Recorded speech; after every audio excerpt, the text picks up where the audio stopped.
Kami bukan siapa-siapa, Tuhan. Kami adalah orang yang berdosa.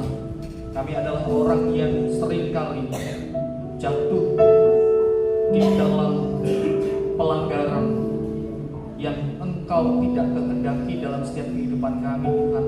Kami seringkali melakukan segala hal yang jahat. Dan hari ini ketika kami berkata Engkau adalah Allah yang kudus, kami mengakui bahwa Engkau kudus dan kami orang berdosa. Kami hanya butuh penebusan daripada anak-Mu yang tunggal, Yesus Kristus, sehingga kami dilayakkan untuk kami datang kepada Engkau, sehingga kami dilayakkan untuk kami memuji dan membesarkan Engkau. Dan hari ini Tuhan, kami percaya dengan kuasa daripada kebangkitan Sang Anak Allah yang hidup itu memampukan kami untuk datang kepada-Mu, mempersiapkan diri kami untuk mendengarkan firman-Mu, sehingga kami pun bertumbuh di dalam kebenaran firman-Mu. Kami dipenuhi dengan otoritas daripada Tuhan, sehingga kami dimampukan untuk kami melakukan kebenaran firman-Mu. Terima kasih Tuhan, hanya di dalam nama Tuhan Yesus kami berdoa dan mengucap syukur.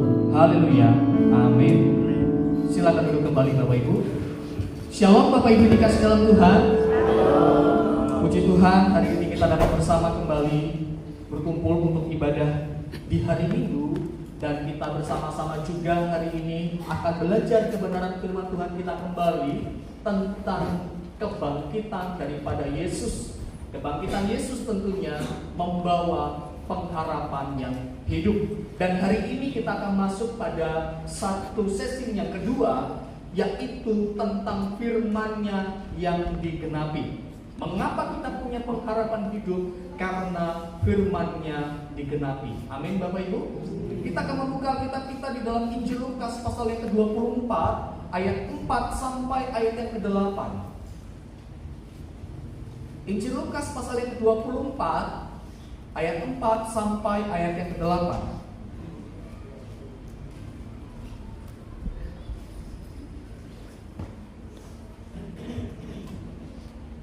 Sudah menemukan? Kita akan baca silih berganti. Dimulai dari saya, selanjutnya Bapak Ibu semuanya. Kita akan baca firman Tuhan. Dimulai dari saya, ayat yang keempat.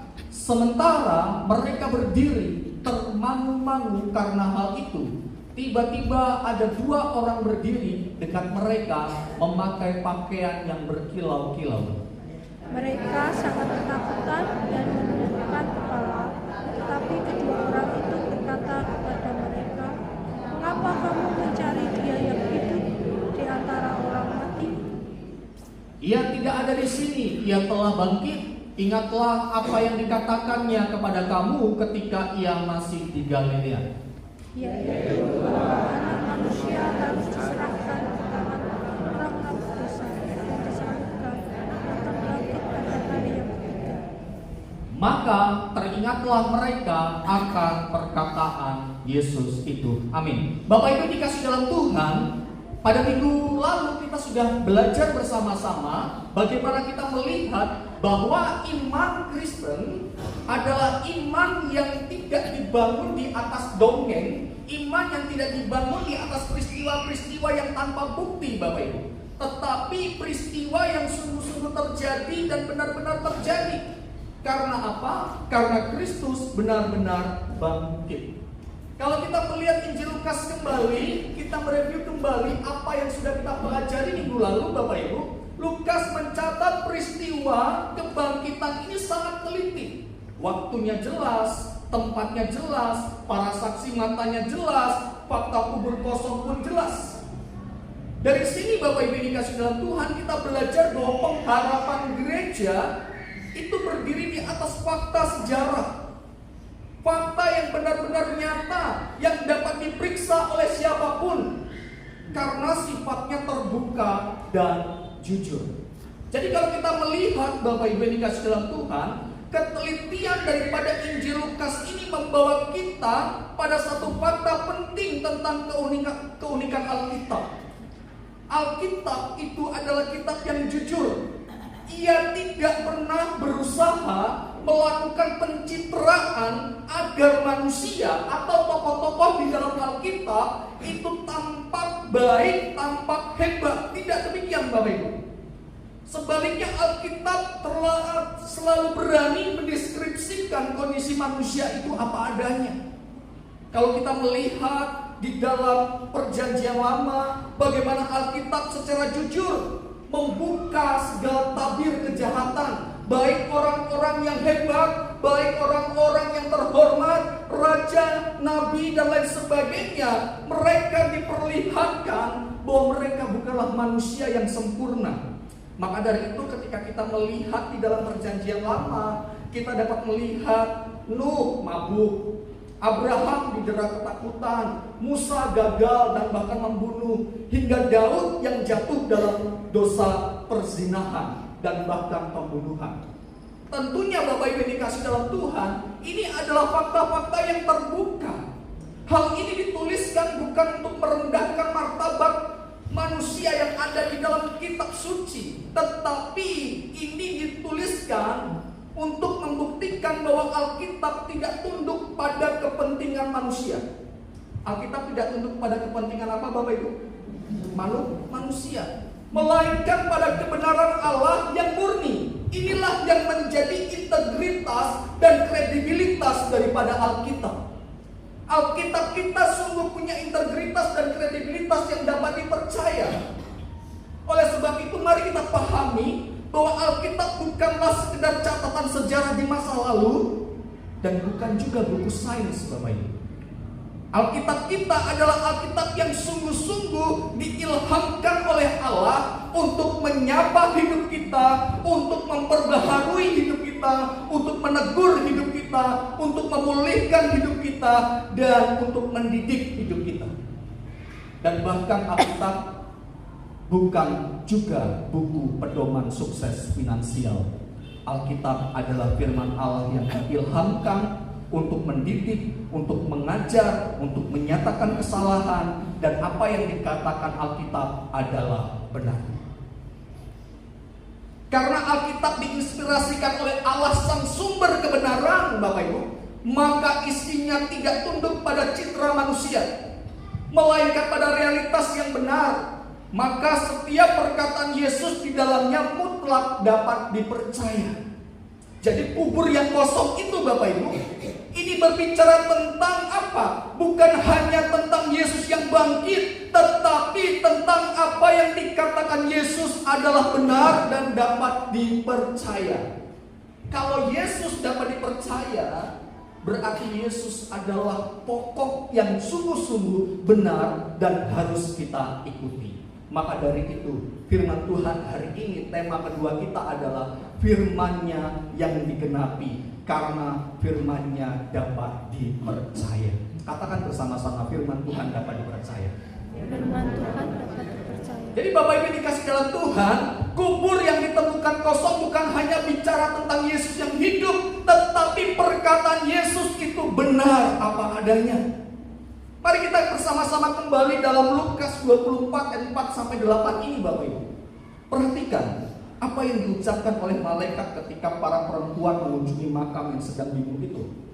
Mereka sedang bingung ketika mengunjungi makam. Ayat 4 berkata demikian, Bapak Ibu. Mengapa kamu mencari dia yang hidup di antara orang mati? Ia tidak ada di sini, ia telah bangkit. Ingatlah apa yang dikatakan kepadamu ketika ia masih berada di Galilea. Perhatikan kata perintah di sini, Bapak Ibu. Ada kata perintah yaitu ingatlah. Ini adalah ajakan untuk mengingat kembali perkataan Yesus. Perkataan tentang apa? Di ayat yang ke-7. Coba kita lihat ayat ke-7, kita baca bersama-sama.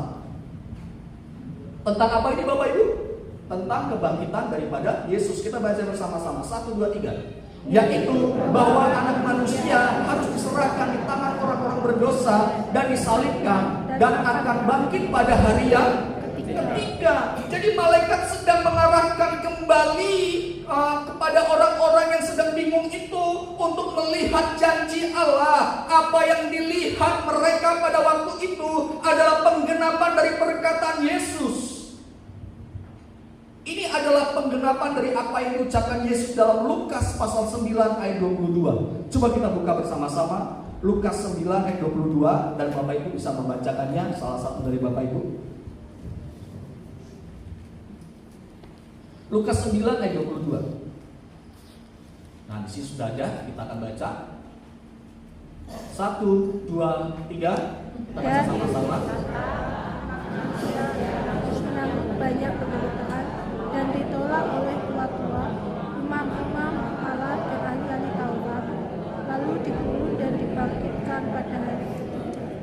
Perhatikan baik-baik ketika para malaikat mengatakan ingatlah, ini berbicara tentang apa? Untuk mengajak para perempuan pada waktu itu mengingat apa yang dikatakan Yesus tentang kebangkitannya, tentang penderitaannya, tentang kematiannya, sebab segala sesuatu yang terjadi dalam kehidupan Yesus pernah diucapkan Yesus dan saat itu juga tergenapi.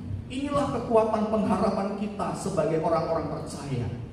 Pengharapan kita hidup karena apa yang dikatakan Tuhan tidak pernah gagal. Amin. Pengharapan kita hidup karena kita punya pengharapan di dalam Tuhan yang berkata, yang berfirman, dan firman-Nya itu tidak pernah gagal. Peristiwa salib sampai pada kebangkitan Bapak Ibu adalah murni sebuah penggenapan dari apa yang telah ditetapkan oleh Allah. Ini bukan sebuah ide, bukan sebuah jasa, bukan sebuah rencana dari pihak lain yang kemudian dipaksakan kepada Yesus. Tidak. Seperti para polemikus yang tidak percaya kepada Kristus, yang mengatakan bahwa peristiwa salib itu adalah jasa daripada Yudas, jasa daripada para iblis, karena tanpa dia mereka berpikir salib tidak akan terjadi. Padahal Bapak Ibu, segala sesuatu yang ada di dalam firman Tuhan dan segala sesuatu yang terjadi dalam Yesus itu adalah penggenapan dari apa yang dikatakan oleh Yesus. Tidak ada jasa sedikit pun dari mereka, sebab apa yang mereka lakukan tidaklah selaras dari tujuan salib, yaitu untuk penebusan dan keselamatan manusia. Mari kita lihat faktanya Bapak Ibu. Jika memang penebusan karya salib adalah jasa dari para pemimpin agama, tentunya para pemimpin agama pada waktu itu ahli Taurat, ahli orang-orang Farisi, tentunya akan membawa pada kebenaran. Tetapi faktanya tidak. Mereka menyerahkan Yesus karena apa? Kebencian. Yudas mengkhianati Yesus karena dosa keserakahannya. Dan iblis bekerja menghancurkan, membinasakan rencana kekal Allah. Tentunya dari tiga pribadi ini Bapak Ibu, orang-orang yang dikatakan berjasa ini tidak sama sekali berjasa. Pihak-pihak lain terhadap peristiwa salib Yesus itu tidak sama sekali memiliki jasa apapun. Karena tanpa mereka pun Allah tetap berkuasa melaksanakan ketetapannya. Tanpa Yudas, tanpa ahli-ahli Taurat, tanpa imam-imam, Yesus akan tetap bisa melaksanakan kehendaknya. Karena apa yang dikatakan Yesus tidak pernah gagal. Amin. Contohnya Bapak Ibu, ketika Yesus masuk ke Yerusalem, coba kita buka Lukas pasal 19 ayat 37 sampai 39. Di sana Bapak Ibu, ketika Yesus masuk ke Yerusalem, banyak orang-orang yang bersukacita, banyak orang-orang yang bersorak-sorai. Namun beberapa orang-orang Farisi yang turut dengan orang-orang banyak itu berkata, "Guru, tegurlah murid-muridmu itu."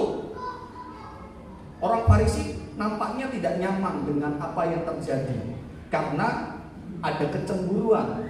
Yesus dielulukan, Yesus dimuliakan. Apa kata Yesus kepada ahli-ahli Taurat ini Bapak Ibu? Maka Yesus menjawab, "Aku berkata kepadamu, jika mereka ini diam, maka batu ini akan berteriak." Perhatikan baik-baik Bapak Ibu. Perkataan Yesus ini menunjukkan satu prinsip yang sangat penting, bahwa kedaulatan Allah tidak pernah bergantung pada sesuatu. Lihatlah penegasan Yesus dalam Lukas pasal 19 ayat 37 sampai 39 itu. Jika mereka diam, maka batu-batu ini sanggup untuk memuji Yesus Kristus. Artinya apa Bapak Ibu? Artinya Tuhan itu dapat melakukan segala perkara yang menurut manusia itu mustahil, tapi bagi Allah itu tidak ada yang mustahil. Ketika manusia berusaha menggagalkan rencana Allah, Allah tidak pernah gagal terhadap segala sesuatu yang telah Ia tetapkan. Jadi Bapak Ibu dikasih dalam Tuhan, ketika kita melihat hal ini menjadi kekuatan iman kita. Allah tidak pernah gagal menggenapi firman-Nya dan Ia berdaulat atas segala sesuatu. Jadi ketika banyak orang yang berkata, oh ini jasanya Yudas, ini jasanya para imam, ini jasanya iblis, karena semuanya lancar, karena mereka, tidak sama sekali Bapak Ibu. Ini semua karena memang segala sesuatu yang ditetapkan Allah pasti akan berhasil. Ketika manusia mencoba mereka-reka apa yang jahat, Allah mereka-reka apa yang baik. Segala sesuatu harus terjadi dalam kehidupan Yesus, termasuk kematian dan kebangkitannya. Seperti kembali lagi kepada Lukas pasal 9 ayat 22. Di sana dikatakan tadi, anak manusia harus menanggung banyak penderitaan, dibunuh dan dibangkitkan pada hari yang ketiga. Perhatikan baik-baik Bapak Ibu dikasih dalam Tuhan. Di sana ada kata harus.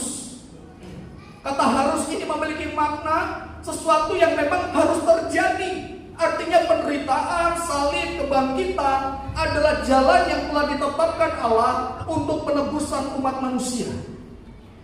Jadi apa yang terjadi pada hidup Yesus bukan sebuah peristiwa kekilafan manusia, bukan sebuah kekilafan manusia, melainkan bagian dari rencana Allah, rencana kekal Allah, dan itu memang jalan keselamatan yang memang harus Ia tempuh sebagai Mesias. Oleh sebab itu, iman kita bukan iman yang buta, Bapak. Iman kita bukanlah iman yang buta. Iman kita berdiri di atas fakta yang sesuai dengan perkataan Yesus. Perkataan Yesus adalah iya dan amin dalam kehidupan hari ini. Jadi Bapak Ibu, ketika kita percaya kepada kebangkitan Yesus, kita sedang tidak memegang dongeng, tetapi memegang firman Allah yang terbukti. Firman Allah yang apa? Terbukti. Ini menjadi dasar yang kokoh dalam kehidupan kita. Dan penghiburan kita saat hari ini apa Bapak Ibu? Jika Allah tidak gagal menggenapi firman-Nya di salib, Ia juga tidak akan pernah gagal memegang hidup umat-Nya hari ini.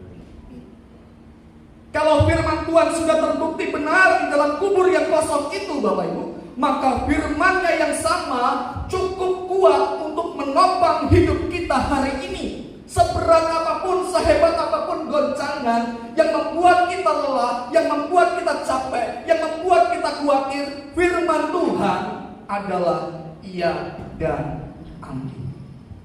Ia selalu sanggup menopang hidup saya dan Bapak Ibu semuanya.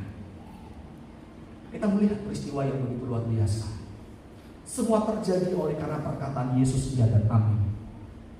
Maka dari itu, ketika hari ini kita hidup, percayalah kepada firman-Nya. Sebab firman-Nya tidak pernah gagal dalam hidup saya dan Bapak Ibu. Firman-Nya tidak pernah gagal. Katakan kanan kirinya, firman Tuhan tidak pernah gagal. Kita kembali lagi perhatikan. Setelah firman Kristus terbukti benar dalam sejarah, Lukas sekarang menunjukkan bagaimana firman yang sama itu menerangi hati para perempuan, Bapak Ibu. Kita melihat kembali dalam Lukas pasal yang ke-24 itu. Setelah mereka mendengarkan penjelasan daripada malaikat, ayat ke-8 berkata apa? Teringatlah mereka akan perkataan Yesus. Ada hal yang menarik namun Bapak Ibu dari kebangkitan Yesus ini. Coba perhatikan kembali ayat 8 ini. Mereka teringat akan perkataan Yesus. Perhatikan kata ganti ketiga jamak, yaitu mereka. Kata mereka ini Bapak Ibu, ini seakan-akan menjelaskan para perempuan telah mengingat bahwa kubur kosong artinya Yesus bangkit. Tapi apakah benar para perempuan mengingat demikian? Coba lihat dalam Yohanes 20 ayat 2. Yohanes 20 ayat 2. Yohanes 20 ayat yang kedua.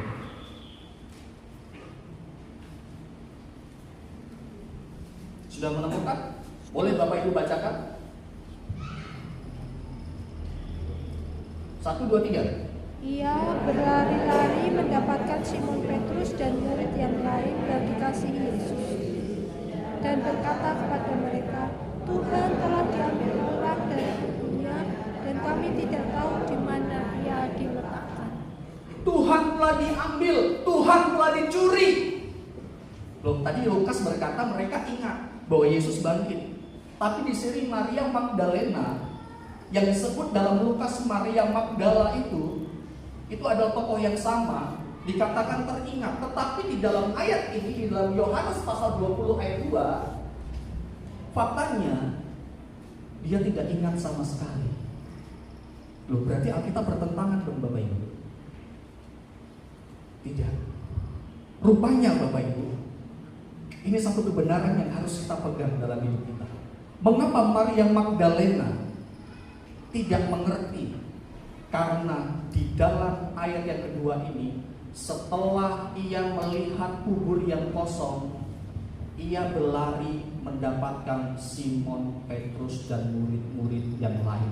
Artinya, ketika para perempuan ini melihat kubur yang kosong, melihat batu yang sudah terguling, rupanya tidak semua perempuan itu masih tetap berdiri di sana. Maria Magdalena kabur untuk lari mendapatkan Simon Petrus dan murid-murid yang lain. Sehingga Maria Magdalena ini tidak mendengarkan penjelasan daripada malaikat itu. Jadi kata mereka di dalam kitab Lukas ini Bapak Ibu, ini bukan berbicara tentang Maria Magdalena, karena Maria Magdalena sudah berpisah dari kelompoknya. Dan kata mereka ini menunjuk kepada mereka para perempuan yang masih tetap bertahan. Orang-orang yang masih tetap bertahan mendengarkan firman, mereka teringat. Sedangkan Maria Magdalena melihat kekacauan, melihat satu hal yang khawatir, dia lari Bapak Ibu. Dia mencari Petrus, mencari murid-murid yang lain. Akibatnya apa? Dia menyimpulkan sesuatu hal yang salah.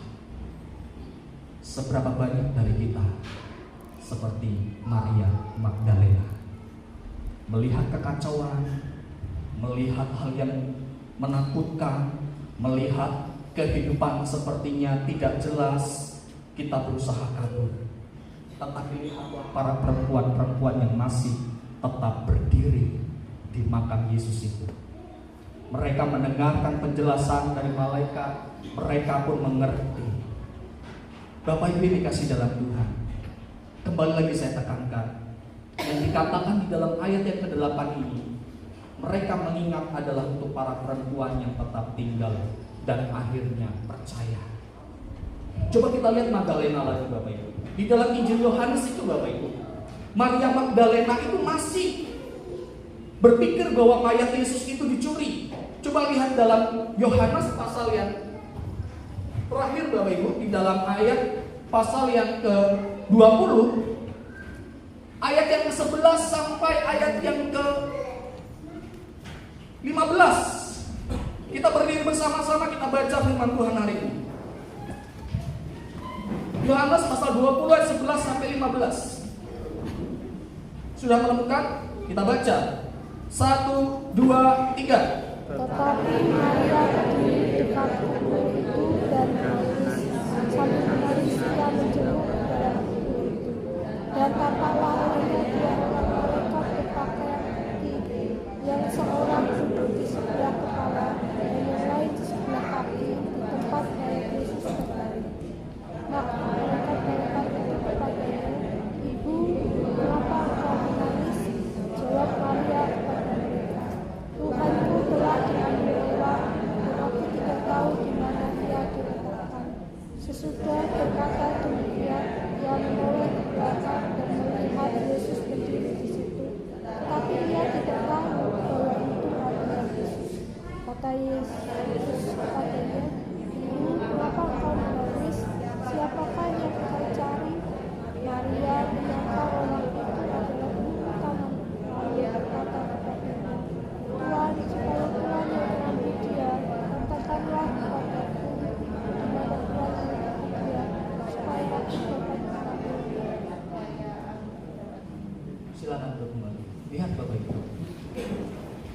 Ibu menangkap apa?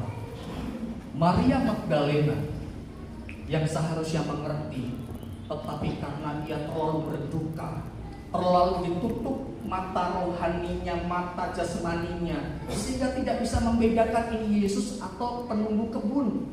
Ya, akibat dari lari, akibat dari tidak mau tetap tinggal, dia mencoba menyelaraskan apa yang hanya ia lihat. Ia berusaha lari bertemu kepada Petrus dan murid-muridnya yang lain, dan akhirnya ketika ia datang, ia masih bergumul, ia masih berduka, dan bahkan ketika malaikat dan bahkan Yesus sendiri yang menampakkan diri, apa yang terjadi? Matanya tertutup sama sekali, tidak menyangka bahwa itu adalah Yesus. Seberapa banyak dari kita seperti Maria Magdalena hari ini? Tuhan sudah tolong kita, Tuhan sudah berikan jalan kepada kita, tetapi kita masih tidak peka terhadap apa yang Tuhan kerjakan dalam hidup saya dan Bapak Ibu. Dari hal ini juga kita dapat belajar dari perempuan-perempuan yang tetap masih ada di dalam makam itu, sehingga mereka dapat mengerti. Tidak selalu salah Bapak Ibu, dan bukan sebuah tindakan bodoh ketika kita memilih tetap tinggal di tengah keadaan yang rapuh, menyakitkan, dan belum kita pahami mengapa. Justru di tempat yang paling gelap, di tempat yang paling sepi, di tempat yang membingungkan, di titik itulah Tuhan seringkali datang menyapa kita dengan firman-Nya. Jangan lari dari masalah, jangan kabur ketika kita melihat hidup kita semakin berat. Tetapi izinkanlah terang firman Tuhan itu menguasai kita, sehingga kita semakin mengerti tentang apa yang Tuhan mau dalam hidup saya dan Bapak Ibu. Jadi pengharapan menjadi hidup ketika kita memberi ruang bagi firman Tuhan untuk menafsirkan keadaan yang belum pernah kita mengerti dan belum kita pahami dalam kehidupan kita. Lihatlah para perempuan yang tetap ada di makam Yesus. Mereka tetap berada di tempat yang secara manusia sangat menyedihkan. Mereka berdiri di dekat kubur, di tengah suasana duka, kebingungan, dan banyak pertanyaan yang belum terjawab. Namun justru di tempat itulah Bapak Ibu, Tuhan mengirimkan malaikatnya untuk mengingatkan kembali perkataan Yesus. Disinilah inti pengharapan kita yang hidup itu. Firman yang pernah diucapkan kini terbukti benar di dalam sejarah. Kubur kosong bukan sekedar tanda Yesus hidup, tetapi bukti bahwa tidak satupun perkataan Yesus pernah gagal. Apa yang dahulu diucapkan Yesus di Galilea kini sungguh-sungguh terjadi. Karena itu Bapak Ibu, iman kita tidak dibangun di atas perasaan atau dugaan, tetapi fakta sejarah yang sejalan dengan firman Kristus.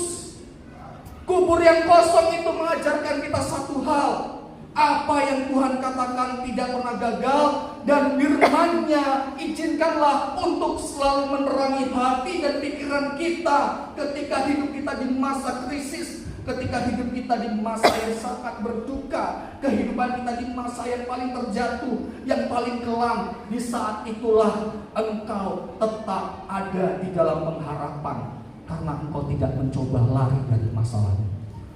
Engkau akan berjuang bersama Tuhan. Siap Bapak Ibu? Kita mau seperti Maria Magdalena atau perempuan-perempuan yang tetap berdiri di kubur, di tempat yang sunyi, yang tidak tahu apa yang akan terjadi, tetapi ketika firman Tuhan menerangi hatinya, maka segala sesuatunya dibuat terang dan mereka menemukan pengharapan. Hari ini Bapak Ibu, pengharapan dapat kita temukan bukan di tempat yang ramai, bukan di tempat yang mewah, bukan di tempat keadaan yang mungkin membuat kita bersuka cita. Terkadang pengharapan itu lahir juga ketika kita ada di dalam titik terendah hidup kita. Di titik terendah hidup kita, tetapi kita tetap duduk diam, dikuasai oleh firman Tuhan. Disitulah kita akan menikmati damai sejahtera dari Tuhan. Jika hari ini Bapak Ibu kita percaya bahwa firman itu benar, tentunya kita harus lebih dalam bergumul dengan firman-Nya sampai benar-benar kita mengerti, mengingat, percaya, dan akhirnya tunduk di dalam kehendak Tuhan. Momen itulah di mana kita menemukan damai bersama Tuhan. Firman itu pelita bagi kaki kita, Bapak Ibu, terang bagi jalan kita. Maka dari itu segala pengalaman hidup dan apa yang kita lihat sejatinya harus dikoreksi dengan firman Tuhan. Dikoreksi dengan apa, Bapak Ibu? Tanpa kita mengkoreksi, tanpa kita bergumul lebih dalam dengan firman-Nya, seringkali kita salah mengerti. Seringkali kita terjadi dalam hidup kita seperti Maria Magdalena yang akhirnya membuat kesimpulan yang keliru. Mungkin hari ini ada di antara kita yang sedang bertahan di tengah keadaan yang sedang rapuh, usaha yang sedang menurun, pelayanan yang melelahkan, atau doa yang belum terjawab. Jangan terlalu cepat menyimpulkan bahwa Tuhan sudah meninggalkan hidupmu, bahwa Tuhan sudah dicuri dari hidupmu. Bisa jadi, Bapak Ibu, justru di titik yang paling rapuh itulah Tuhan sedang mempersiapkan hati kita untuk mendengarkan firman Tuhan yang lebih jelas, sehingga kita semakin mengerti apa yang Tuhan mau, sehingga kita semakin mengerti apa yang Tuhan mau. Jangan terlalu cepat menilai kehidupan hanya dari apa yang kita lihat. Kita harus mengobservasi lebih dalam, mengkoreksi kembali melalui apa? Melalui terang firman Tuhan. Inilah pengharapan kita sebagai orang percaya. Pengharapan kita tidak lepas dari terang firman Tuhan, karena firman Tuhan adalah iya dan amin.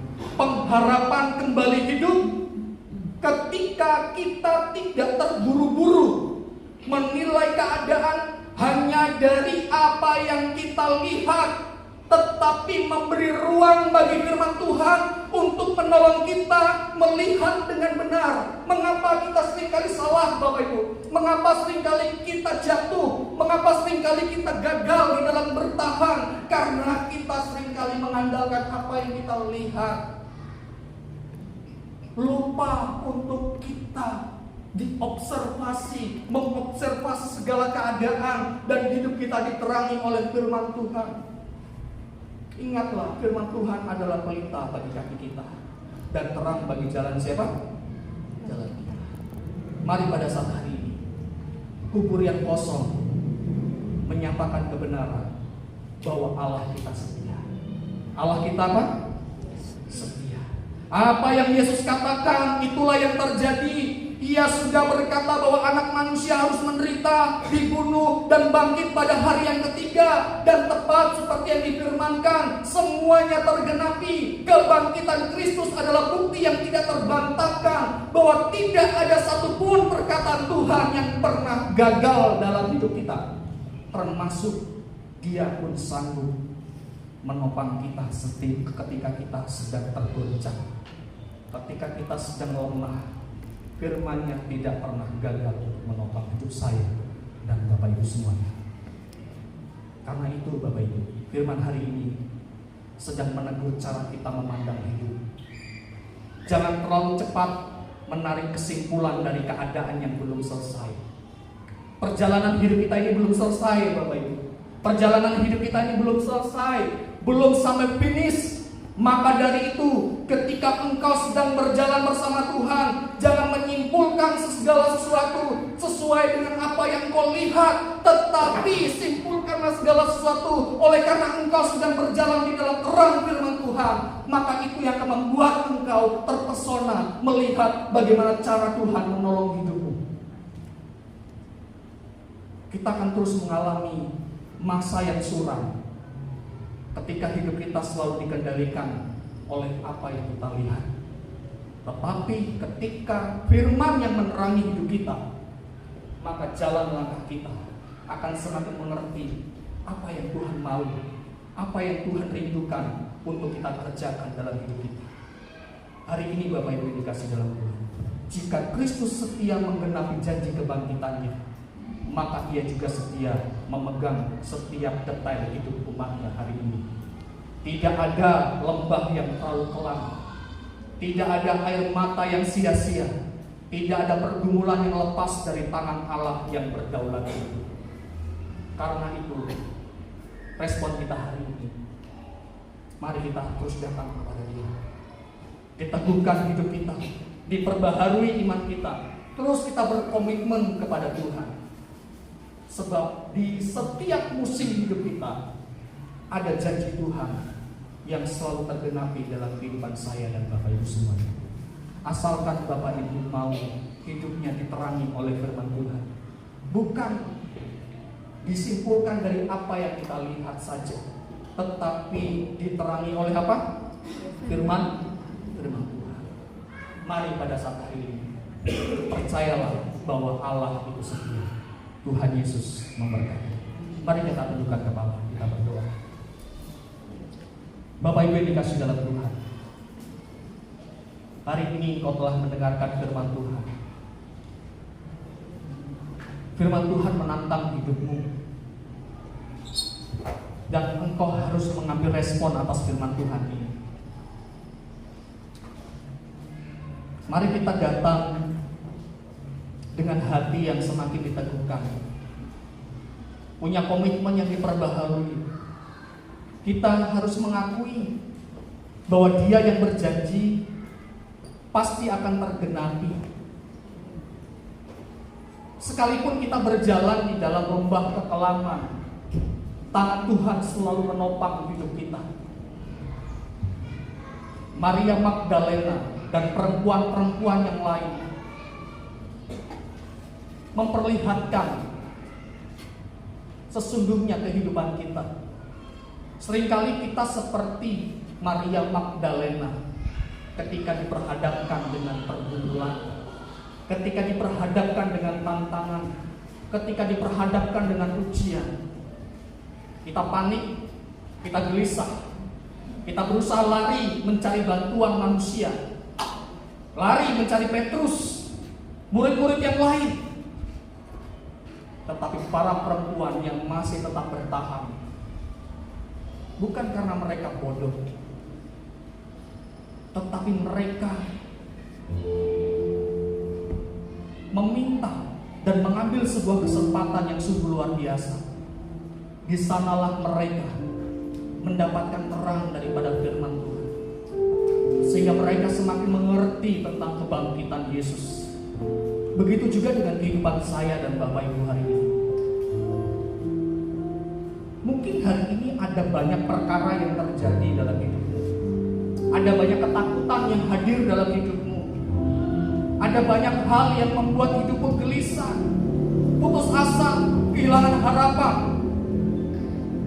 Maka Tuhan mau memanggil hidupmu hari ini. Jangan takut, jangan gelisah. Firman yang keluar dari mulutku adalah firman yang hidup, firman yang menolong hidupmu. Dan setiap perkataan daripada Alkitab adalah benar, patut dipercaya, dan kita harus hidup dalam pimpinan terangnya. Di sanalah kita akan menemukan damai daripada Tuhan, yang walaupun sekalipun kita berjalan di dalam lembah kekelaman, kita akan melihat bahwa Tuhan menopang hidup kita. Saat kita di dalam ketakutan, firman Tuhan akan menerangi kita, mengingatkan kita bahwa Ia hadir dalam hidupmu hari ini. Dan Dia berkata, jangan takut, sebab Dia yang berjanji, Dia tidak akan pernah mengingkari semuanya. Terima kasih Tuhan. Kami percaya bahwa segala sesuatu yang terjadi dalam kehidupan kami tidak lepas daripada kedaulatan daripada Allah. Dan firman yang kami percayai adalah firman yang tidak pernah gagal dalam kehidupan kami. Kami mau berkata, Tuhan, sekalipun kami berjalan dalam lembah kekelaman, tangan-Mu tetap menopang hidup kami. Sekalipun ku berjalan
sedang mempergumulkan, lembah kekelaman apapun yang sedang kau lihat hari ini, jangan sampai kau tertipu dengan apa yang kau lihat. Izinkanlah firman-Nya hari ini menerangi kakimu, menerangi langkahmu, menerangi hatimu. Di saat banyak hal yang kau sulit mengerti, aku akan melihat bahwa firman-Nya itu iya dan amin.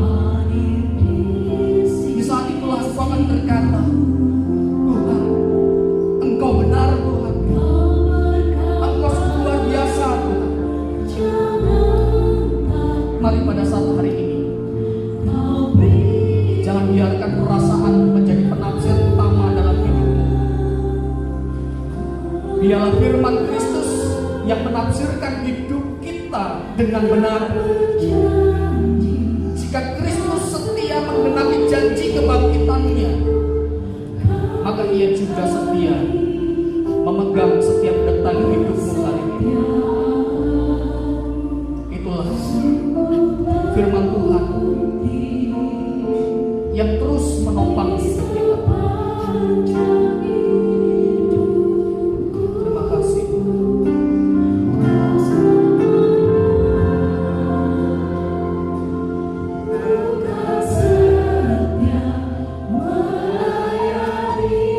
Mari kita berdiri bersama-sama.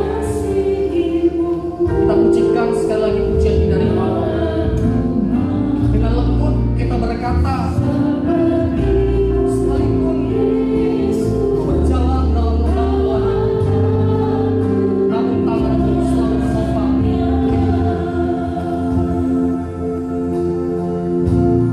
Sekalipun ku berjalan, sekalipun ku berjalan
tidak mengerti apa yang sedang terjadi, di saat kami khawatir, di saat kami tidak tahu Tuhan harus berbuat apa lagi. Tetapi firman Tuhan katakan bahwa Engkau adalah iya dan amin. Engkau yang akan menggenapi setiap janji-Mu di dalam setiap kehidupan kami, bahwa kami tidak perlu takut dan khawatir karena Tuhan ada bersama-sama dengan kami. Terima kasih Tuhan. Itulah